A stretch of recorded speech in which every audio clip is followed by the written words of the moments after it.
Good morning, I'm Chris Glover. You're watching CBC News Network, where we're closely monitoring the Russian invasion in Ukraine. We'll have the latest on the humanitarian crisis as tens of thousands of people flee the area.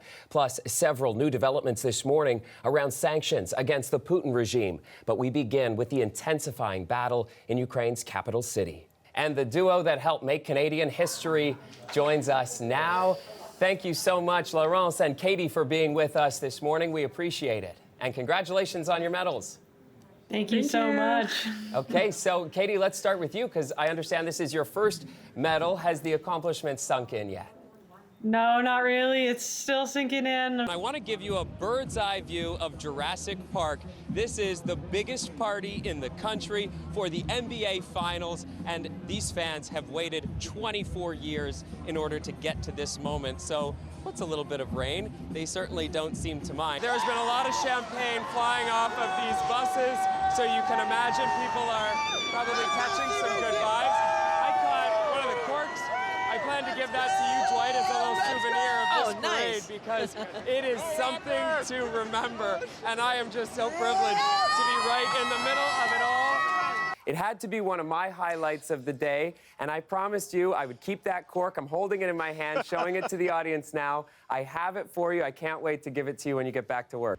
So the Three Amigos Summit has not happened since 2016, did not happen even one time while Donald Trump was president. And Joe Biden says a big commitment that he has to the allies is to try to normalize relations. And of course, that would include Canada. But in the face of all of this opposition from Canadian officials, where did Joe Biden go yesterday but to Detroit? Now, here in Toronto, we did not expect a nail biter. And you can see at the bottom of your screen, that is certainly what we are experiencing right now, with 80% of the polls reporting so far.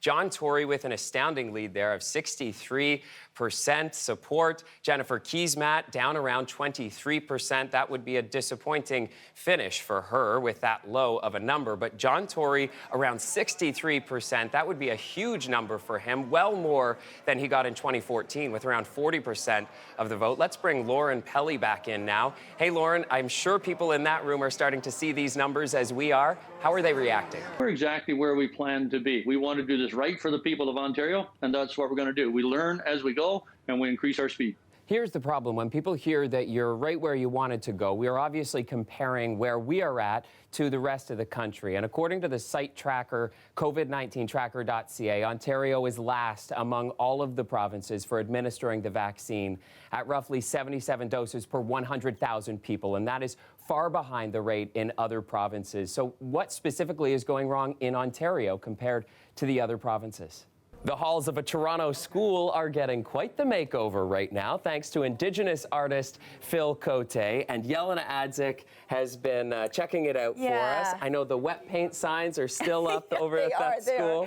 Tell us about this collaboration. Chris, you might have to shed a phobia to watch this last one. A Toronto family recently got quite the shock while out for a hike. Here now is Greg Ross. Many have been out of the office during the pandemic, communicating with coworkers over video calls and dressing a lot more casually than they normally would. But one organization is hoping to change that, launching what it's calling Working with Pants On Wednesday. Relief on Friday.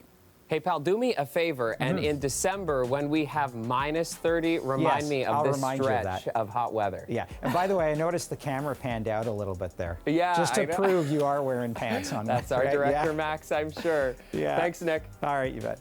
And that is our show for you tonight. Thanks for joining us. Kelda Yoon has your next local newscast tonight at 11, right after the National, and we'll see you back here tomorrow night at 6 with Pants On.